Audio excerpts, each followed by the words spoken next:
I had what I thought was a summer fling, except it's 18 years later and we're married with a baby, so no.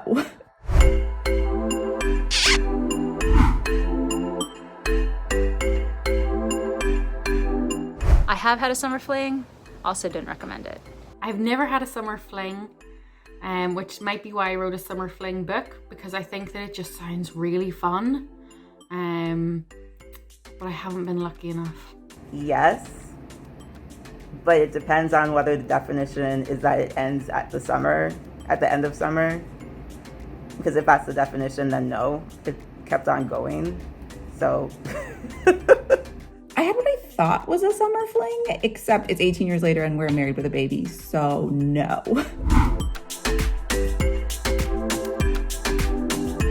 I don't believe in love at first sight. I think I believe in love at first week, maybe.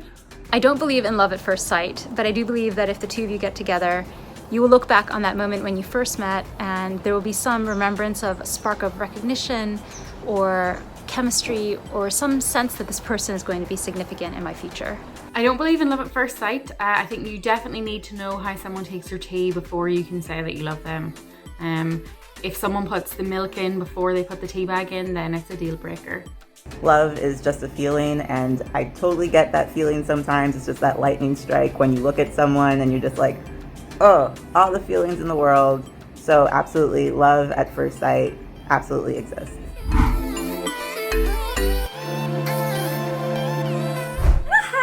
Crushed on a friend, but really it's like we went out on a couple dates first, and then he put me into the friend zone because he said I was wife material and he wanted to save me for later. So basically he put me on layaway.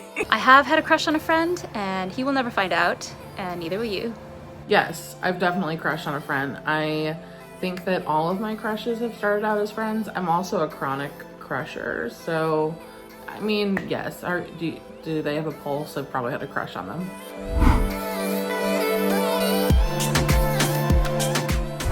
Enemies to friends to lovers to enemies to lovers again? I don't know, I like to complicate things, clearly. I personally prefer friends to lovers because I think friendship adds that extra layer of connection that makes a relationship a lot more fun. That being said, enemies to lovers can be really fun. I'm definitely a fan of enemies to lovers. I think that I have an easier time writing friends to lovers, but enemies to lovers is like what gets my heart pounding. I prefer enemies to lovers over friends to lovers, at least in stories, because I think you just have so much more to overcome to get together.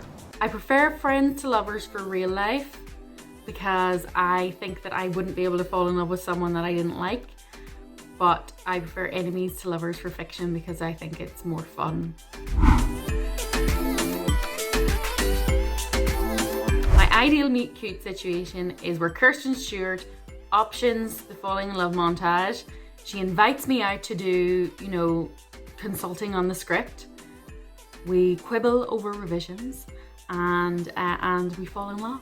And I think it's beautiful.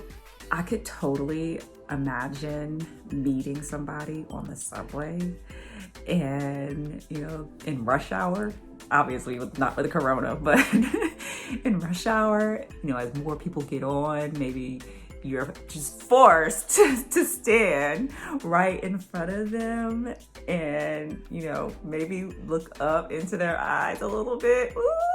My ideal meet cute situation is probably in a bookstore or a cafe. It hasn't happened to me yet in real life, but it happened to a friend, so I know that it's possible.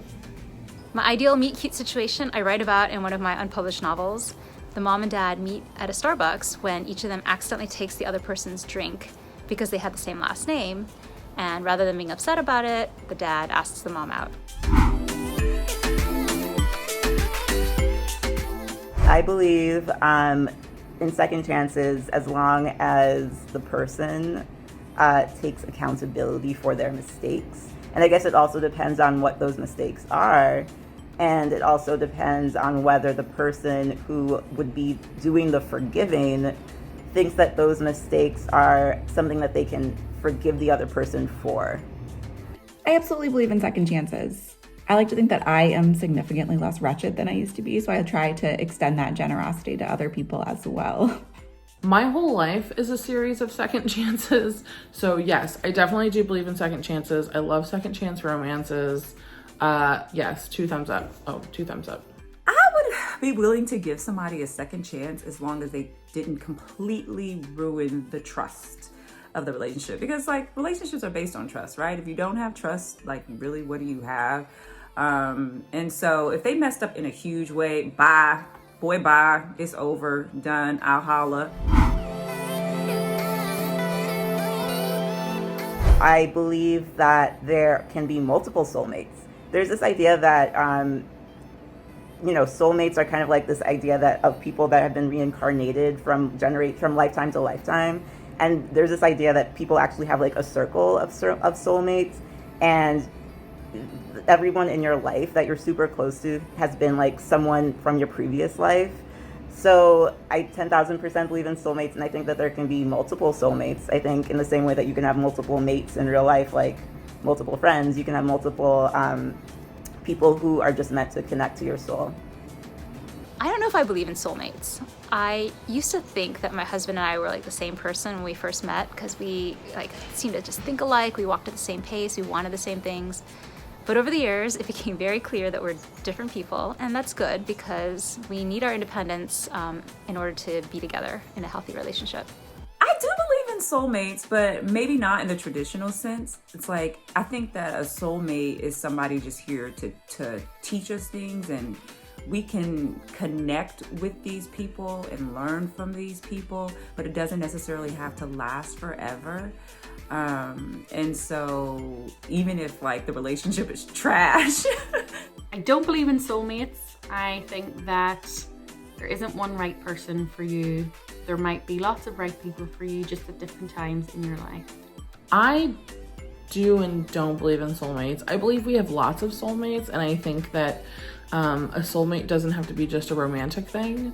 So I think that some of my soulmates have turned into my dearest friends, and some of my soulmates have turned into my longest lasting relationships.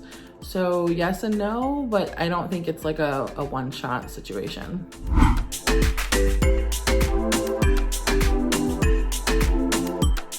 I would love to be stuck somewhere with a crush where there were snacks, food. I mean, preferably something sweet like chocolate. I love like the idea of like being stuck in a cabin in the woods. I love, again, like the idea of being stuck in like a job gross kind of situation where like we both just want to go home but the power's gone out. If I was stuck somewhere with a crush, I'd like to be at a museum with no guards, like all night long, so that we could just try out all the stuff and not get in trouble.